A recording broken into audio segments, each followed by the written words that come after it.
April is International Fabry Awareness Month, and the first Saturday in April is International Fabry Women's Day. So we wanted to ask Liz some questions about her very recent diagnosis of Fabry disease. So Liz, can you tell us a little bit about yourself and a bit about what led to your Fabry diagnosis? Sure. I'm Liz, and I live down on the south coast. So essentially, my dad became really poorly last year, and ended up being taken into intensive care with multiple organ failure, which we found out was due to Fabry disease. He was in hospital for quite a extensive period of time, and predominantly his heart has been significantly affected. And obviously, then sort of learning a bit more about Fabry, we realised that I would then have been past Fabry through the genetic sort of map of how that works. And so, whilst he was in hospital, I was then tested for Fabry just to kind of confirm the diagnosis, really, which was quite difficult because obviously I was sort of watching sort of the extent of the disease in real time with what my dad was going through. So I was trying to be there and cope with what was happening with my dad, but also in the back of my mind, knowing that I carry the same disease, which was quite confronting, and not really knowing all the implications of that or how that might affect other people in my family, my daughter, things like that. So I got my official diagnosis in December, which again, it's only sort of about 6 weeks after my dad went into hospital, 2 months after my dad went into hospital. So it's been quite a whirlwind for me since then, sort of trying to get through all of the initial diagnostic tests, having everything, brain scans and cardiac scans, hearing tests, all your blood's being done all the time to sort of ascertain how it's been affecting me. So that sort of all accumulated in the fact that I needed to start treatment. So I started enzyme replacement therapy about a month ago now. So I've had my first 2 infusions, which thankfully have so far gone reasonably well. And I'll be starting to have my infusions from home from next week. So that's kind of how the diagnosis came about for me. Huge whirlwind, and Yeah. an awful lot to happen within a really Huge. short space of time. 6 months. Like for your dad to be so unwell and then you get a Yeah. diagnosis and then starting Yeah. treatment, it's a lot to happen. A lot. Sometimes what we hear is that when people are diagnosed in the way that you've been diagnosed, so through cascade screening in their family, they Yeah. then look back and think, oh, actually, Yeah. this makes a lot of things make sense. Absolutely. Yeah. When you look back, do you think about sort of any symptoms that you maybe had before that you obviously didn't attribute to Fabry Yeah. disease because you didn't know what it was, but Yeah. now in Yeah. hindsight might give you some Yes. answers? I think that certainly the main one for me has been tummy issues. I've had a lot of problems with my gut, and that's been ongoing for many, many years. And I've never really sort of understood that. And I've been to the doctor numerous times about it and never really got anywhere with it. So that's been a key one for me. And also fatigue. I suffer a lot of fatigue. And I've also had lots of very strange, bizarre symptoms and illnesses that have come up over time, which has always been put down to don't know box, which may or may not be attributed. But for me, I've always felt like there was something not quite right, but just didn't know what it was. It's this sort of underlying knowingness that there's something not quite right with me, but could never pinpoint it, never knew what it was.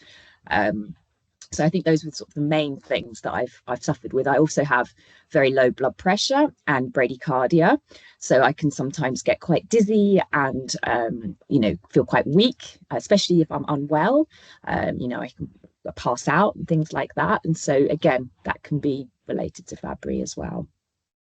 Yeah, we hear that a lot, particularly from women with Fabry disease, those tummy issues and the fatigue, which loads of people in the general population, if you went out Yeah, and asked in the street who has tummy issues and who has exactly. fatigue, you're going to get lots of people, and lots of people go on for years and years and years with those Yeah, types of symptoms, and it's only yeah, when someone else gets a diagnosis that all absolutely. the pieces start to fall into place.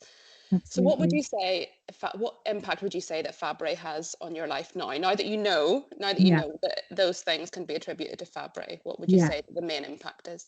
I'd say the main impacts have been, well, initially mental health, because it's been a lot to kind of take on over the last 6 months. Because, like I said, there's been so many levels to it and such a lot happening in such a small space of time that trying to keep and catch up with everything that's happening as it's happening has been really difficult. I think obviously I've been trying to deal with my dad's very significant illness, plus my diagnosis, plus all the testings, and not knowing the apprehension of each test. What's the outcome going to be? What are they going to find? How bad is it going to be? Which has obviously produced a lot of anxiety. And I think it's, as I said, it's got that knock-on implication in terms of other family members, my daughter, all those sorts of things. I think it's also been quite difficult in terms of time, because having all of these tests and needing to go up to London quite a lot of the time to have these tests, that will take a whole day out of your day. And obviously with the infusions, it's got a huge impact now and going forward on needing to be every other Tuesday. That's it, the day's kind of gone for infusions, so having to sort of micro plan your life ahead of time for what you can and can't do is quite impacting, in terms of lifestyle, work, family, everything else. You kind of can't always work your life, you have to work your life around it, which has been quite difficult. Yeah, it turns everything on its head, doesn't it? You've got Yeah, a nice routine with your family and your yeah, job and all the things that you have to do, and absolutely. then all of a sudden you've got this giant thing that has to be accounted for, and Yeah, it's all the time. it's all the It's time. not do it once and then it goes away. No, It's it's forever. every 2 weeks. Yeah, Um, I was going to touch on mental health a bit, and you've already said that yeah, I suppose that's one of the biggest challenges that you've yeah, had so far.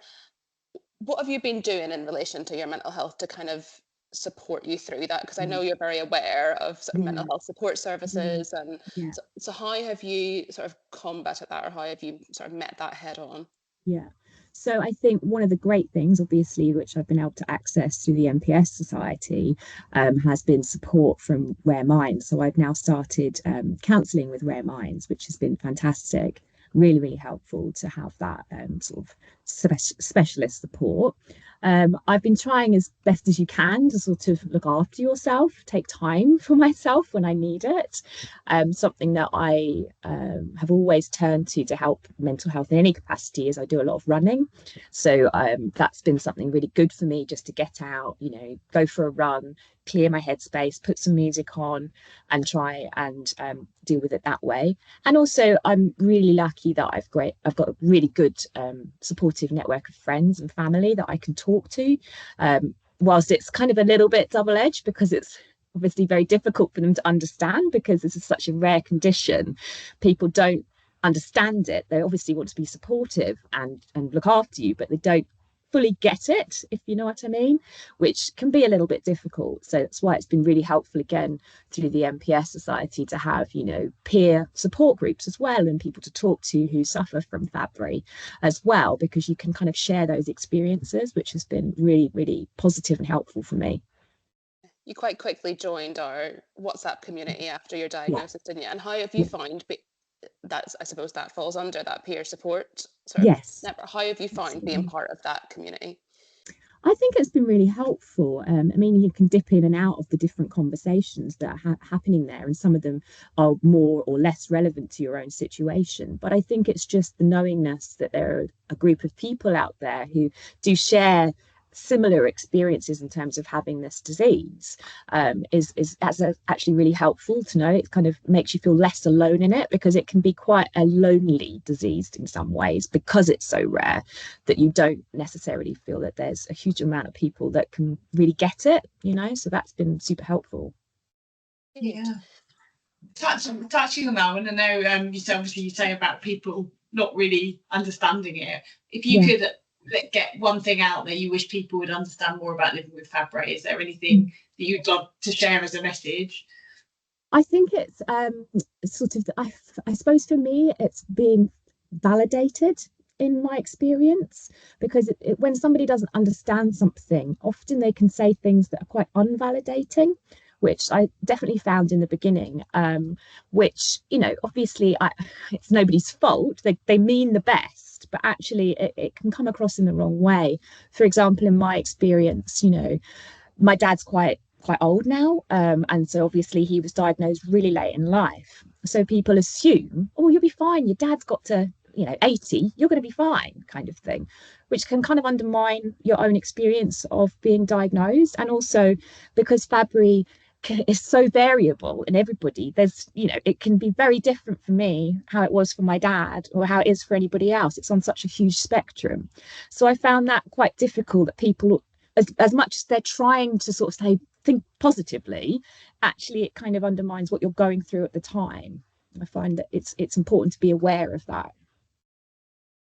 Yeah, absolutely. I'm going to touch on your daughter a little bit as well, if that's okay. Absolutely. Obviously, you found out about your Fabry disease because of a diagnosis in your dad, and your Yeah. daughter is not going to be in the same, Yeah. potentially the same position that you're Absolutely. in. Yeah. One of the things that we do quite a lot of work on at the MPS Society is supporting people with Fabry to communicate sort of risk to family members. How did you find, firstly, what age is your daughter, and how did you find chatting to her about Fabry disease? So she's 13 and a half. And I think it was a difficult one, because I think that obviously she learnt about it because of my dad was really poorly in hospital. And so she was obviously coming to the hospital to see her granddad, and wanted to know why he was there and what was happening. And I've always been of the approach that I don't want to hide anything from her, but I don't want to overwhelm her with information. So from the onset, I've been clear about this thing called Fabry's, and that, you know, both granddad and I have it, and there's a possibility that she may have it. And that, you know, we need to sort of test and see whether she has. But I haven't gone into the full extent of it with her at this point. I've kind of done on a need to know basis appropriate for her at this point in time. She's aware of some of the symptoms that it can cause, especially the ones that I have to do with my tummy and things like that. And she's aware that I'm having infusions, and that that's something that potentially she may or may not need to have. She has been tested now. She was tested at Great Ormond Street about 6 weeks ago, so we're due to get her results imminently, which is obviously quite worrying for us. But the team there have been amazing, been really great with helping us navigate that. And I think that's super important as well, because, as I said, I don't want to say too much because she may not have it. It's 50-50. And if she does, then we'll work together with them as well about how we approach each next step. So yeah, it's been tricky, but I think I've got the right balance, because I don't want to scare her, you know, and you don't want to overwhelm somebody. You want them to just carry on with their life, but equally I don't want to hide anything, you know. So it's quite tricky.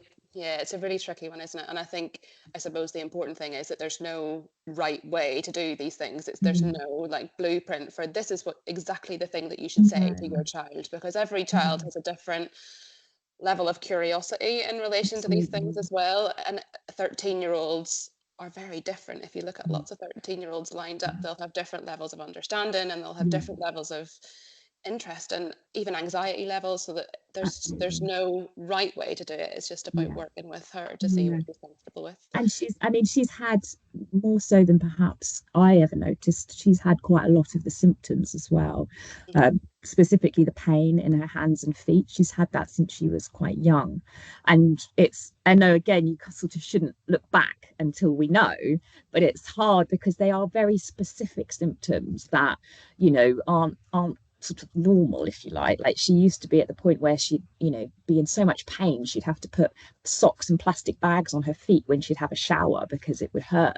The temperature change would be so significant. And then obviously I, you know, didn't know, you know, how much, what it was or how bad it was. But now, sort of looking back, I'm like, oh dear, you know, maybe that is a signal of something, but we just don't know yet. We just don't know. We've just got to wait and see. Yeah, and that wait's really hard, isn't it? It's really hard. Like, at the moment, I'm sort of in that stage because I know it's almost 6 weeks now, and it's kind of every day I'm like, am I going to get that phone call today? Which I, you know, got to try and cross that bridge when we get to it. Yeah. Fabry is quite different from lots of the other conditions that we support at the NPS Society because of this family aspect of it. Lots of the other conditions that we support, you'll get one person in a family, maybe some siblings who both have the conditions, but for the most part, it's a one-off diagnosis.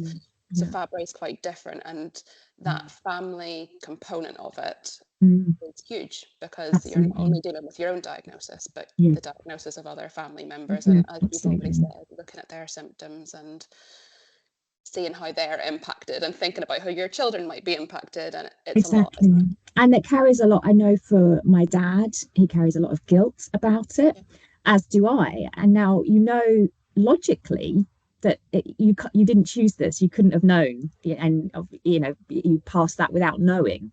But it's a human instinct and feeling to feel that when all you want to do is protect your children, look after your children, have your children have a happy and healthy life. So if indirectly you have passed something to them that is significantly life-changing disease, it's quite a lot to sort of process that and get beyond those feelings of guilt around it. And that really impacts how you talk to your family members, doesn't it? Because you've got this information that they need to know, but even the guilt of passing that on and knowing that you're kind of bringing something to them that they might then be concerned about or might have an impact on life. Yeah, absolutely. So have you got a particular message that you'd like to share with other women who might be living with Fabry or currently undiagnosed? Is there anything? I think the key thing is I feel like it's good to be kind to yourself. In the first instance, you need to be kind on yourself, and to, as far as you feel comfortable with, being transparent with your family members or your children about it. But I think it is really important to strike that balance. And I guess for me, as a daughter, as a mother, as a sister, all of these things, we're all constantly juggling so many things, and it can be quite hard. And I think it's really important to take that time to be kind to yourself in that process, really sort of lean into that and do things for yourself. If you need to sit down and watch some silly TV for half an hour, do it. Just do it. Like it's not, you don't need to be on top of everything all of the time.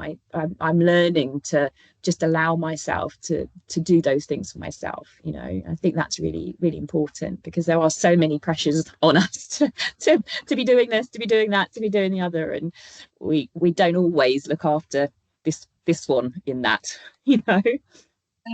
Yeah, and then similarly, how can people support women living with Fabry disease? How can other people help? I think it's twofold. I think there's the practical element, and there's the emotional element. So I know I've sort of tried to get support emotionally from my family and my friends, my husband. But I think for me, the great support that my husband has been able to provide is the practical support, which I found really helpful, in terms of being able to look after my daughter if I need to go to appointments or I need to have my infusions, things like that. Having that support and not putting any guilt or pressure on me for needing to do that, just being able to take control of that. So I think it's really important for family members and friends to sort of offer that practical support sometimes as well, because Fabry is really time consuming, especially if you're having treatment, and some of my friends, if you would like Kira to come round for the evening, stay overnight anytime you want, things like that, just offering that type of support is really useful. That's good. Yeah. Yes, I was going to ask as well, should we finish off with what does International Fabry Women's Day mean to you? Does it have a particular meaning? Well, I think I'm really honoured and grateful to be able to speak on my experiences so far. Obviously, being very new into it, it's not something that I was anticipating. Let's be honest. I wouldn't have even known about Fabry this time last year. I think that it's really important to raise awareness of Fabry, and I think especially so because I know from so far the little experiences that I've had that sometimes women suffer a little bit in terms of their diagnosis not being recognised in the same way as men, and sometimes feeling like they're not taken as seriously in that diagnosis.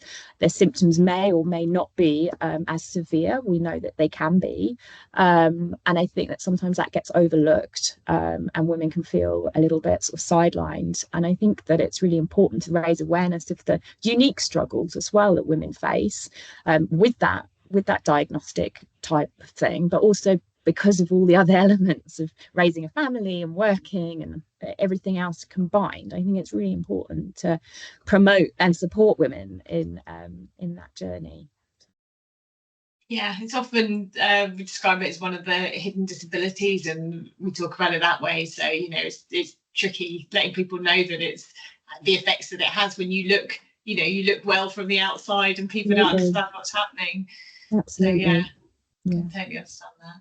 And you said a bit about your running, that you used to help with your mental health, and you're actually running the marathon and supporting the NPS Society this year, aren't you? I am indeed, yes. Yeah. I got a place last year in the ballot, which I've been trying for 10 years, and got a place before I knew about any of this. And so I was planning on running it, and then all of this came along and hit us 6 months ago. And so I sort of kept it in the back of my mind that I would like to still do it, but wanted to just see how things went. And yes, I'm pleased to say, because my infusions are going well and I've managed to keep up with my training, that yeah, I'm going to be running the London Marathon. So that's going to be very exciting. And that's just 3 and a bit weeks away, I think it is. So, yeah. That's brilliant. Yeah. And you went out, did you say you went out for a run yesterday? I did 30 kilometers yesterday. Yeah, so a little bit achy today. My legs are a bit tired, but other than that, I've managed to get through it. And yeah, I think that I probably will try and get in at least one more long run before the big day. And I'm really excited about doing it. It's definitely something I'm pleased that I can raise awareness and support for the NPS Society, because you guys have been amazing in my journey so far, and it is really meaningful for me to run because of my diagnosis and because of the family situation. It means so much to me to be able to sort of also show resilience in this, and that we can still do things despite this disease. It's still possible to do things. I know that, you know, not everybody, depending on the level of their severity of symptoms, are able to, but it's still possible. And I think that that's something that I feel really proud and pleased about pushing through. And I think I'll probably be quite emotional on the day if and when I get to the finish line. So look forward to seeing you there. You're right, isn't it? There's something that makes this more special almost, because you've got this added dynamic of having a diagnosis. And the thing is, every marathon you've done, you've had Fabry disease when you've done them. So you're not doing anything different. You're just doing it with this additional piece of knowledge, and it makes it really special. Yeah, absolutely. Thank you. That was really good.